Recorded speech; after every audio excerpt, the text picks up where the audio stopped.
Hey, it's Mike again from muscleforlife.com. Welcome to a new episode of my podcast. Thanks for downloading it and taking the time to listen to what I have to say. So, today I want to talk about deloading and taking time off, weightlifting and off exercise and so forth, because it's something that I've been running into with people. I guess it's been a fairly frequent thing. It just kind of finally popped into my head that this is something that I have written a bit about, but I haven't spoken about it very much, and it causes problems. And I've been there myself, not wanting to take time off. Like, I mean, that's really what I want to talk about, is not so much taking too much time off, but not wanting to take any time off, or not wanting to reduce the intensity of your training and just trying to go hard as long as you possibly can, basically, which isn't necessarily a bad tendency. I mean, that's definitely the way that I am.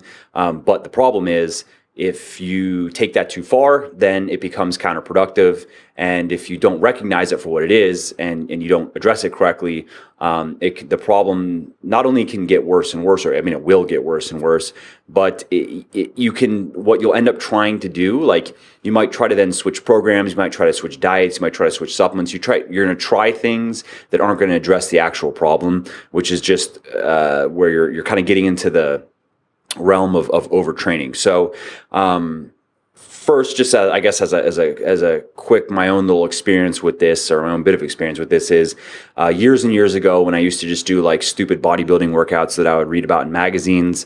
It was a lot of higher rep stuff, not a lot of heavy compound stuff. So I wasn't doing a heavy deadlifts every week. I wasn't heavy squatting, heavy pressing. I was doing a bit of that stuff, but it was usually lighter weights, higher reps. And it wasn't always like first in my workouts. Sometimes, you would be starting your chest workouts with like lighter weight flies and stuff. And by the time you even get to do your bench pressing, let's say, you're kind of fatigued from what you've already done, and it's higher rep and blah, blah, blah. And in that time, I didn't really have any systematic way of taking rest. I didn't really take much rest at all, because that type of training, one, it doesn't result in as much muscle damage as heavier weightlifting, especially heavier compound weightlifting, because of the nature of compound exercises. They involve many muscle groups, and therefore cause quite a bit of muscle damage to more than just, let's say, if you're doing flies, it's kind of like your pecs and your shoulders a little bit, whereas something like a deadlift is like basically everything in your body except for your pecs, probably. So at that time, if I took time off, it was kind of just random, more just circumstantial, what was going on in life. If I was going to be going out of town, then I would take a few days off, or if I got sick, I would take a few days off, stuff like that. But it wasn't, I didn't have any sort of structure, and it worked out fine. I mean, that period when I was training like that didn't really work out fine, because I didn't, make much in the way of progress. But I didn't run into any issues of overtraining. And so where during that time period, though, the one time I can remember when it was bad and when I needed to take time off, I mean, I hadn't really experienced this before, but I just knew, like, I can't work out. It's just not working anymore. It was when I was training with this one dude who, I mean, looking back now, he was definitely on drugs, but he said he wasn't, or whatever. And I didn't really know what to even look for at the time. And because also his style of training was super high volume workouts.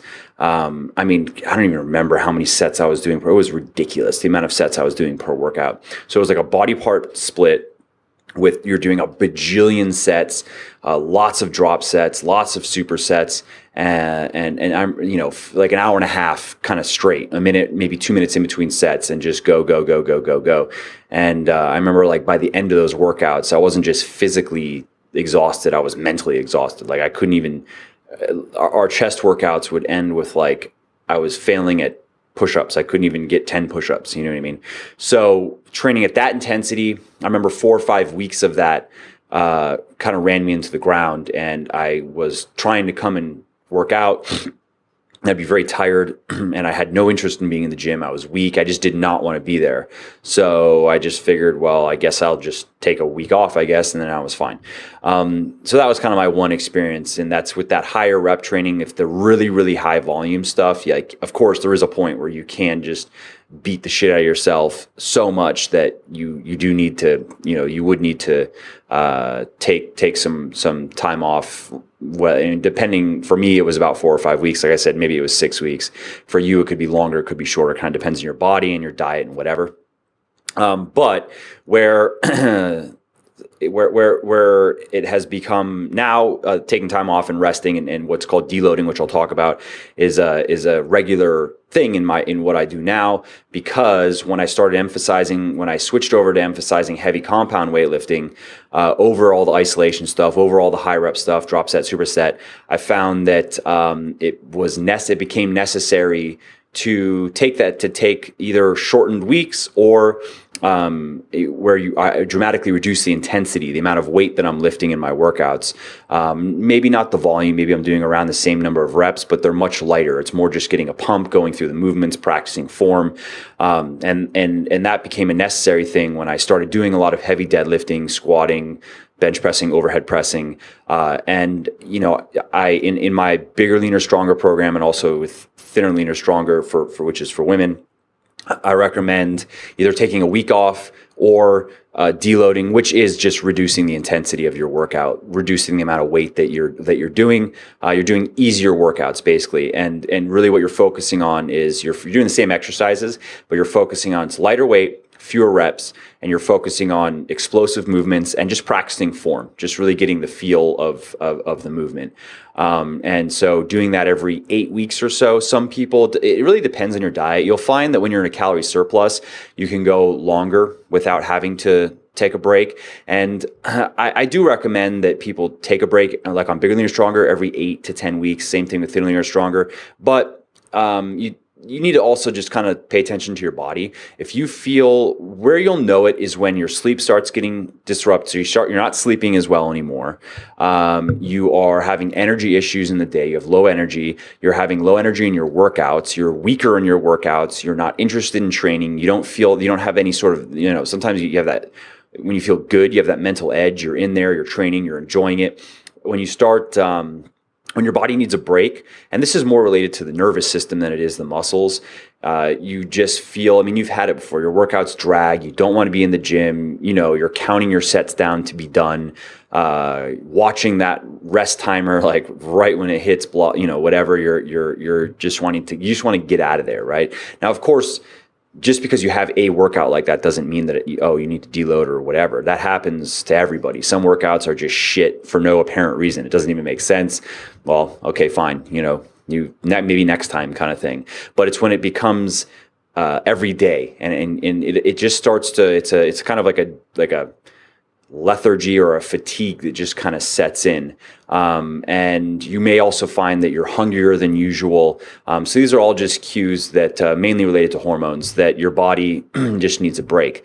And in my Beyond Bigger, Leaner, Stronger program, which is similar to Bigger, Leaner, Stronger, it just is periodized. So you're doing some very heavy weightlifting. You're starting your workouts with a couple sets of very heavy weightlifting, and then you are moving into some moderate weight and then some higher weight.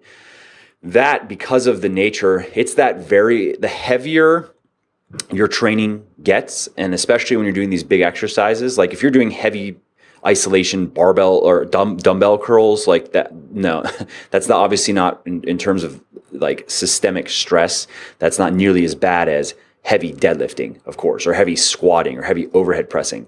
So the more muscle groups that are involved and the more weight that you're pushing or pulling or squatting, the more frequently you're doing that, the more frequently you're going to have to back off and give your body a break.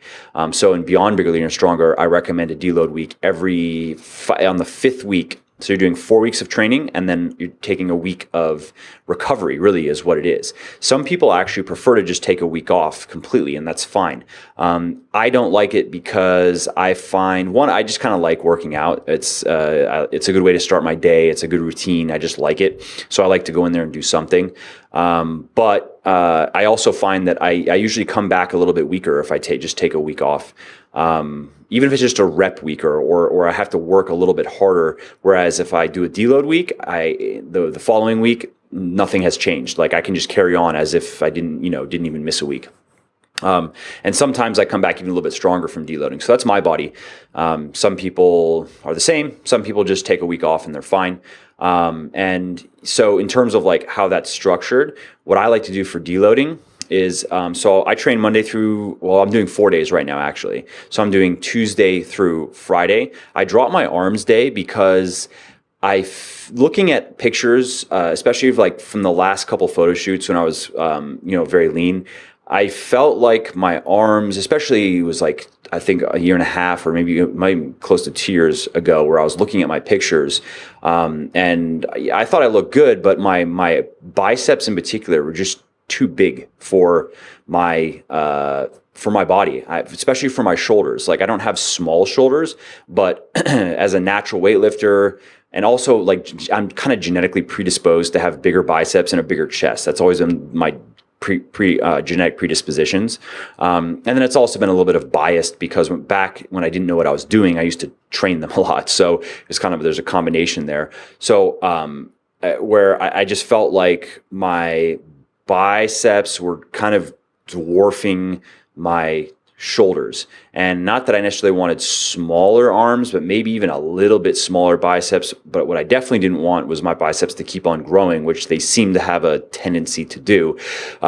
Because when I was training arms regularly, I was regularly getting stronger. I mean, the strongest I got was I was doing barbell curls with 145 for sets of 4, I think, maybe 5, and I was doing alternating dumbbell curls with 75 with good form, sets of 4 or 5, and I may have been hammer curling 80s. I definitely was hammer curling 75s. So my biceps kept on getting stronger and growing little by little, and I didn't want that. So I dropped my arms day basically, and now just doing my heavy, pulling and my heavy pressing with a little bit of supplementary arms work. I do, maybe 3 sets of biceps and 3 sets of triceps a week, and now I'm happier with how my arms are looking. So I'm training 4 days a week when I deload. So it's like Tuesday through Friday, and then Saturday, Sunday, I don't lift weights, but I usually do some cardio, or I'm doing something. I play some golf on the weekend. I do something, that I am physically active on the weekend, but I'm not weightlifting. So when I deload, what I usually do is I take off Monday, Tuesday for sure, and see how I feel. So now I've had, Saturday, Sunday, Monday, Tuesday, I've had 4 days off instead of my normal 2 from weightlifting, at least from when I stopped my week. And if I usually I'll take Wednesday off as well, and then I'll do like an upper lower, like a Thursday, Friday upper lower, and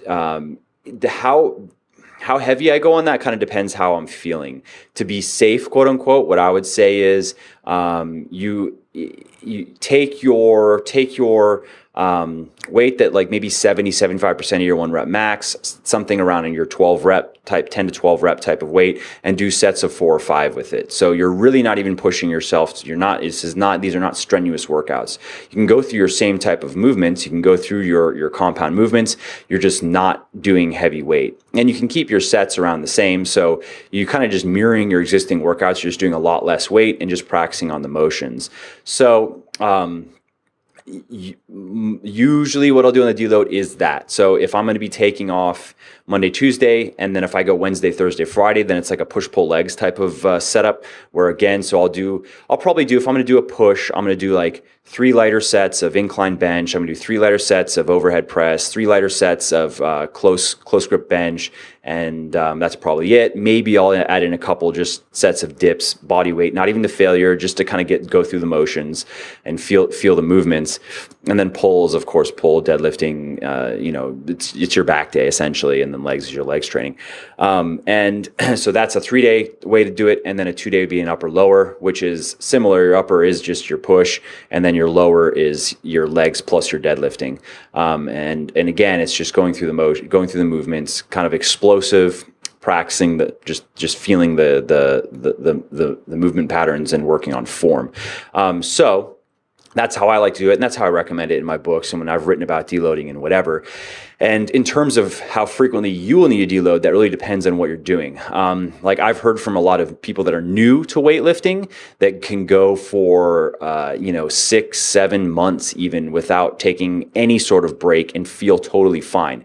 And those people are also usually in a calorie surplus. So that's usually the guy that's starting out relatively lean, and then he starts with like a lean bulk where he's in a slight calorie surplus, and he goes 6-7 months just because he can, because the body's hyper responsive in the beginning, hyper responsive to weightlifting. It's recovering very well, and you have that calorie surplus. So it kind of all works together to reduce the need of regular rest or recover or deloading. But on the other hand, I've spoken with quite a few people that were brand new to weightlifting that needed to take that break every 8 weeks or so, every 10 weeks, 12 weeks, where they just feel that rundown, all the symptoms that I was giving earlier, and many times those people are in a calorie deficit. So those are people starting out that are, overweight and need to lose fat. So the calorie deficit alone places more stress on the body. So when you have the calorie deficit plus all the training, and in terms of what I'm recommending for exercise and when you want to lose fat, it's definitely on the higher end. It's not too much exercise, but it's aggressive. Like some people will say, oh, well, you shouldn't lift more than 3 days a week when you are cutting because you're not going to build muscle anyway, so why bother? And I understand that there's definitely some validity in that. Now, somebody new to weightlifting can build muscle though, while losing fat. So that wouldn't exactly apply to the person that's new. But for the experienced weightlifter, the only caveat to that is weightlifting burns energy. And, it's an enjoyable way to burn energy. Would you rather do more cardio or more weightlifting? Personally, I'd rather do more weightlifting. So yeah, sure, I know I'm not going to be building any muscle in a deficit, but at least I can still do my workouts and I can feel good and just continue doing my thing and not have to do more cardio to burn that energy. Because generally speaking, you want your calorie deficit to be moderately aggressive, 20-25% when you're cutting, but you want to make sure that you preserve muscle, and resistance training is very key to that. So 3, heavy weightlifting workouts a week, like a push-pull legs type of deal, is totally fine. That's fine for preserving muscle. But doing a lot of cardio is not. So ideally, you want to be doing as much weightlifting as you can do when you're cutting, and as little cardio as you can get away with, basically. And some people will say you don't need to do any cardio. No, that's true. You don't need to do cardio, but it depends how lean you want to get, and depends on your genetics. Like I've come across very few guys that can get below 10% body fat without doing cardio, and very few girls that can get below 20%. There's a point where, you get to that point, you have less body fat, your leptin levels are lower, your metabolism, you're not burning as much energy just at rest as you were when you were fatter. And you're dealing with more and more stubborn fat. You just have more and more factors working against you. Your body is trying to down-regulate its energy expenditure. And if you want to keep on getting leaner, you have to keep driving that deficit. And yes, you can do whatever 4 or 5 hours of weightlifting a week, but if you start doing more than that, then you're going to run into these overtraining issues. So what can you do to burn more energy? You can add some cardio, because cardio is not nearly as stressful on the body as heavy weightlifting. I'm a big proponent of high intensity interval training, because you can get a lot out of it, but without having to do a lot. So, you can do 1 hour to 2 hours of HIIT a week max, and that's all you need to get as lean as you want to get. You do not need to ever do more cardio than that, as opposed to the standard type of bodybuilding recommendations of like 1 hour to 2 hours of cardio per day. That's crazy. Fuck that. You're just, not only who has time for that on top of weightlifting, but that you're gonna lose muscle. And if you're doing that plus an aggressive deficit plus weightlifting, it's just way too much on the body. You're going to feel like shit. It's just not worth it. Not only is it not worth it, it's just not necessary. High intensity cardio is harder to do. It's not as enjoyable. It's just like walking on a treadmill. Although, I guess that would be if you were just walking for a couple hours a day, that might not be actually an issue. But usually, like the bodybuilding type of cardio is like, 2 hours of Stairmaster a day kind of thing. But again, there's even the time factor. Like if you have, if let's say you're doing like 10 hours of cardio a week plus 5-6 hours of weightlifting a week. Like that's, who has that time? That's over 2 hours a day that you're going to be exercising. So that's bringing this back to deloading. It'll depend on where you're at with your body. It'll depend also on your sleep hygiene. If you don't sleep, like I don't sleep all that much. I sleep about 6 hours a night on average, sometimes a little bit less, sometimes a little bit more. And then on the weekends, I try to catch up, but I just physically don't really sleep much longer than that. Maybe I can get it up to 6.5. If I just have no alarm and I mentally know that I don't have to get up for anything, I'll maybe wake up around 6.5 hours. That's just the way my body is. But there's no question that if I were wanting to maximize my recovery, like if I were like really wanting to push my body and let's say I wanted to get into powerlifting seriously or something, I would need to sleep more, I would think. I mean, just from the physiology aspect of sleep alone. So that, things like your sleep, things like your diet, not just your calorie intake, but your protein intake, your carb intake. Low carb dieting puts more stress on the body. This has been proven in studies that cortisol levels are just chronically higher in low carb diets. So that's why I don't recommend low carb dieting really for anything other than people that are very overweight and do not do well with carbohydrates. And by do not do well, I don't mean just magically gain fat. I mean, they eat carbs and they feel like they want to fall asleep, like clear problems with their insulin sensitivity and insulin response is so bad that they just need to cut it back. And generally speaking, if someone's very overweight, even if they're going to do exercise, they're going to improve their insulin sensitivity and their insulin response, which are two things that you really want to normalize as quickly as possible with these people, by going on a lower carb diet, even if they're going to be exercising. And I mean, that's just the way it is. But once they have things going and they've lost some weight and their body's feeling good, then they can up their carbs and be totally fine. So these things like how you're sleeping, how you're eating, what is your diet looking like, micronutrient status is going to matter as well. Serious micronutrient deficiencies are obviously rare in developed countries like here in the West, but there are selective deficiencies that are very common, like vitamin D deficiency is common, vitamin K deficiencies that's common, potassium deficiency is common. So if you are eating sensibly, so if you're getting the majority of your calories from nutritious foods, you're going to be fine. If you're eating a few servings of fruit and vegetables a day, like you should be, and on top of that, if you're taking a good multivitamin as well, you're going to be fine in this regard. But that's not all people. Some people, their diets are pretty wacky, especially people that find flexible dieting for the first time, and they find it via people that, just talk about eating Pop-Tarts and being shredded and shit, where every food that they eat is, highly processed. It's all packaged stuff. I've run into those people, mainly college students, which I understand.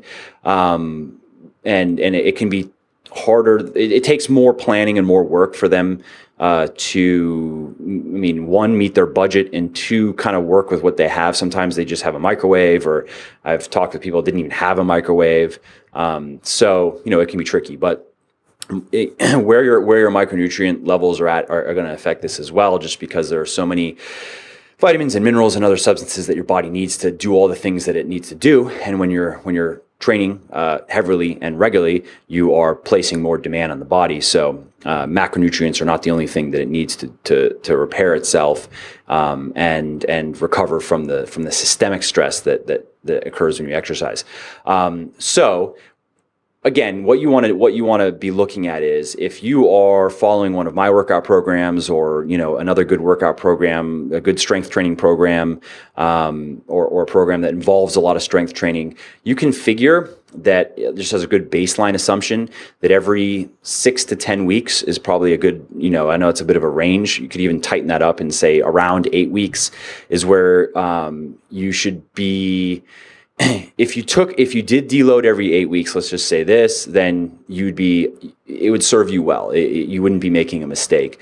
You may need to be deloading more frequently or resting more frequently, and you may not need to be doing it that frequently. It really depends on your body.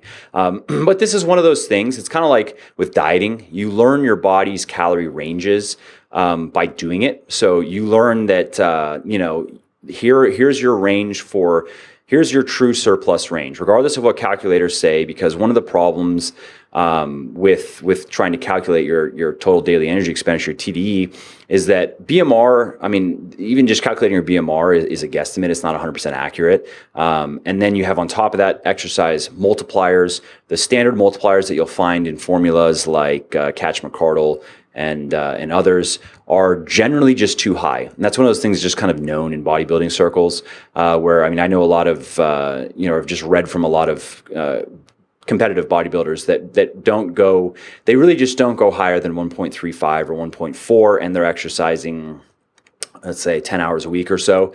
And some of these people are being a bit aggressive with their calorie deficits, and that's why they do that. But I've worked with thousands of people, and I've found that to be 100% true. I've had a lot of people actually come to me saying, oh, I worked out my TDE on this calculator on let's say, according to Catch-McCardle, I'm burning 2,900 calories a day. I'm eating 2,400 calories a day, and I'm losing weight very slowly. What's wrong?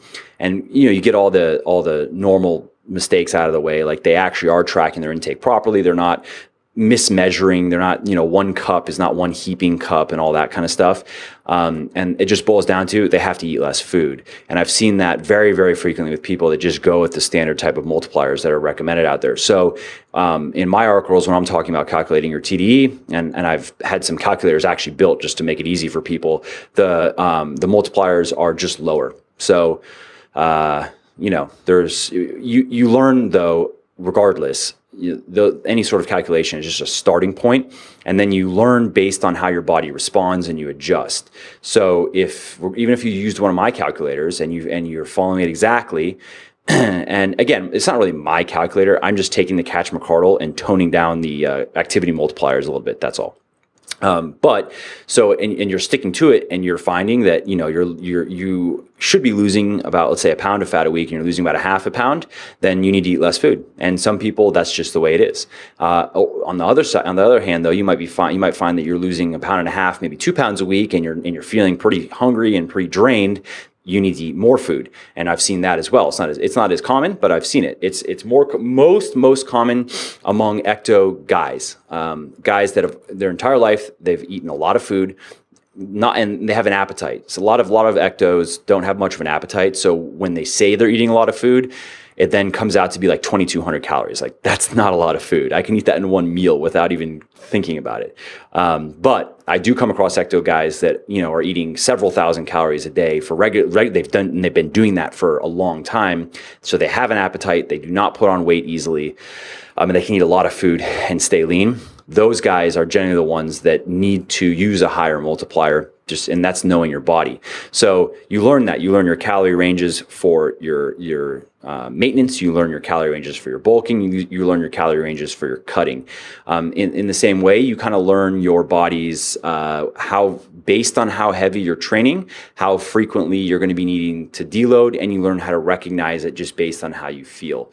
And because when you're rested and your body's recovering and you're feeling good in the gym, that's generally how you should feel. Yes, you're going to have individual workouts that are bad, but generally speaking, that your workouts, you should feel, as long as you're following a decent program and you're making progress and you're eating right, you should be, have high energy levels. You should be making progress in the gym. You should be seeing that you're gaining reps over time. You're gaining weight over time on the bar. If you're bulking, obviously on your body as well. You are motivated to work out. You're enjoying your workouts. All of that is the way that it should be. So as those things start falling out, many times it's just that your body needs a break, and that you just need to give it a break. I know that some people, they like to schedule, if they're going to be doing weekend trips, or if they have to be traveling around, for work or whatever, they try to schedule sometimes that means that's an early deload. That's how they kind of treat it. And, this is something that in the beginning, you may want to track how many weeks you are training and then deload. Just put it in a spreadsheet, train, deload, train, so you can kind of see the pattern. And then you'll know based on what you're doing, how frequently you should be deloading. But if you have to deload early because you're going out of town, who cares? Do it. Go out of town, come back, and restart. There you go. You did an early deload. Now you have a good 8 weeks to go. If let's say at the 10-week mark you have a trip, push it a little bit. I would do it. Who cares? It's not, it's not like, oh, you should have deloaded at 8 weeks, but you went 10 weeks and now you're in trouble. Not at all. Unless, of course, by the 8th week you are really not feeling good. Well, then it's time to deload. But I've had that before, where just that exact scenario, where by week 8-ish, where I will be like, I could deload right now. I do kind of feel it, but I'm going to be missing some workouts in a couple weeks. So I'm just going to keep on pushing it, and then I'll take my deload then. And I've done that many times, and it's totally fine. One other thing, just random, is if you get sick, deload, or it's a rest. It depends on how you feel. Like, one, if I'm sick, I don't go in the gym just because I don't want to be a dick and get other people sick. I hate when I see people that are like actually sick, like wiping their nose and like, that's so fucking inconsiderate. But so if I'm not contagious anymore, I'm just not feeling like I was sick. You have your symptoms for a few days, and then you're better now, but you're not totally better. I won't necessarily go and jump right back into heavy lifting. Let's say like it comes down to that later in the week, or even the middle of the week, where I'm like, all right, I'm better now, but I still feel a little bit off. Because I've actually done that. Just went back hard and heavy, and had the sickness come back, because when you put that acute stress on your body, it depresses the immune system temporarily, and if your body still is hasn't fully beaten everything yet, and you go do that, then I've had it where I've gotten sick again. But what I'll do sometimes, if I'm feeling up to it, is go just do a couple deload workouts, do some lighter weight, go through the movements. It's really just to get a little bit of a psychological pick me up or whatever. So, that's another quote unquote like good excuse to deload. Doing cardio while deload, like on your deload week, I say personally, I cut my cardio back. I do about an hour of cardio a week. That's my standard, maybe an hour and a half, depending on how I'm feeling. Mainly because I enjoy it, and I like to stay lean. That's where I'm at now, is I just want to maintain the muscle mass that I have. I want to stay lean. I want to continue training. I want to continue getting stronger, which I'm writing an article for. The next article for Legion is going to be all about strength training, mainly because it's an immediate topical interest of mine, because I'm going to start doing some strength training stuff for my big lifts, and then having some accessory work built around it, because I'm curious how strong I can get without getting fatter. That's my curiosity. I've obviously done a lot of my own programs, and I've gotten strong, but I'm just curious if I switch to a more pure strength training approach with some more accessory work built around it, what will that get me over the next 3-4 months? I would, just for the sake of doing it, like to pull 500, squat 400, and bench 315 for at least a couple reps. Can I get there being lean? Maybe. I'm curious. On my pulling, one thing that works really against me is how long my legs are. Like it's just the range of motion. My range of motion is double. I have to lift that weight double the distance of like some short dude sumo deadlifting that barely even has to move. And then on the flip side, so I have long arms, which would work for me on the deadlifting. Like the ideal deadlift physique would be like monkey arms and stubby little legs, because then you don't even have to move, basically. But I have long arms but long legs, so that kind of screws me on the deadlift to a degree. The long arms screw me on pressing, because I have to move the weight a mile as well. So first world problems. But we'll see. I'll see what I can do on that. So anyways, my point was that with the cardio is as I keep it in, because one, I enjoy it. That's when I take some time either to watch a TV show or I'll listen to a podcast. And also, exercising just feels good physically. So there's that. And then it just keeps my energy expenditure up, which allows me to eat a bit more food, and still stay lean, which is always nice. So when I'm deloading though, I'll usually cut it back. I might do 1 or 2 cardio sessions. And again, my cardio is high intensity interval. I like to do biking the most. So either recumbent biking or upright biking. And I do about 20, 25 minutes. And currently I'm up to where I go higher resistance, but not super high. Remember, the idea is to go fast with high intensity interval. It's not necessarily to struggle against, like if you're doing a bike type thing, or you're not necessarily wanting to just struggle against this bike where your quads are fried by the end of your workout. It's more that you want enough resistance to give you something to pedal against, so you can go fast and really get your heart rate up and really get yourself breathing. And you know, like you want to kind of get to by the end of your high intensity intervals where you couldn't comfortably hold a conversation, you're breathing too heavily, right? So I'm putting my resistance up on my bike. It's like 4 or 5, but it's going to be different on yours. And I go for a minute, where I'm kind of just pedaling as hard as I can for a minute, and then I'm doing a minute of low intensity recovery, minute, and I rinse, repeat like that. And it's pretty tough. So those are my workouts. So if I'm doing like an hour and a half a week, maybe as my normal hour and a half, I might cut that down to just 1 or 2 sessions on my deload, maybe just 1 plus a couple deload workouts, just because I don't. That type of cardio doesn't put a ton of stress on the body. It puts more stress than just walking, but it does put some stress in the body, so I do reduce it.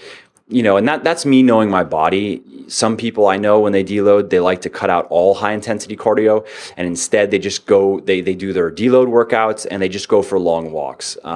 And more just because it's enjoyable, you know, instead of those workouts or those days where they would be in the gym normally, they wake up and just go for a long walk outside.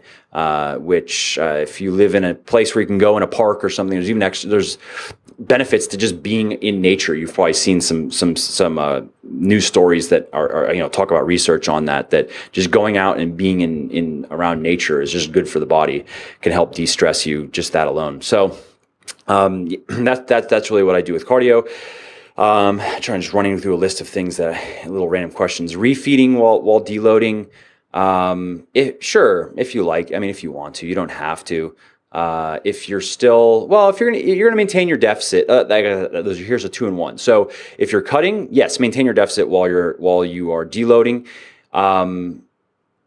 Well, actually, now that I think about it, again, this is one of those things where you kind of want to know your body. Some people, the main benefit of coming out of a deficit, even if it's just for a week, let's say you just increase your calorie intake. Let's say you don't even necessarily come up to your TDE. You just increase your calorie intake by a couple hundred calories a day while you're deloading, is the psychological satisfaction of eating some more food. And then it will, alleviate some of the stress in the body. So I'm actually going to say, if you're cutting and you're deloading, I would recommend trying that first. Eating a couple hundred more calories a day. Throw in whatever. I'd probably increase my carbs, but whatever you want to eat, throw that in for an extra couple hundred calories a day, and then you wouldn't need to refeed or anything like that. But you just eat a bit more, and that also will help just help you come back feeling refreshed and really ready to go the next week. If you're bulking, if you're in a surplus and you deload, personally, I would just maintain that surplus, because you do a week of heavy weightlifting and you roll into this next week, your body's still going to be recovering from some of those previous workouts. So you just maintain the surplus. I would not go in a deficit. I'm not a fan of mini bulks and mini cuts, because I've just seen with a lot of people, and I've seen in my own body, they're not as productive as just maintaining a slight calorie surplus over time. It just doesn't work as well.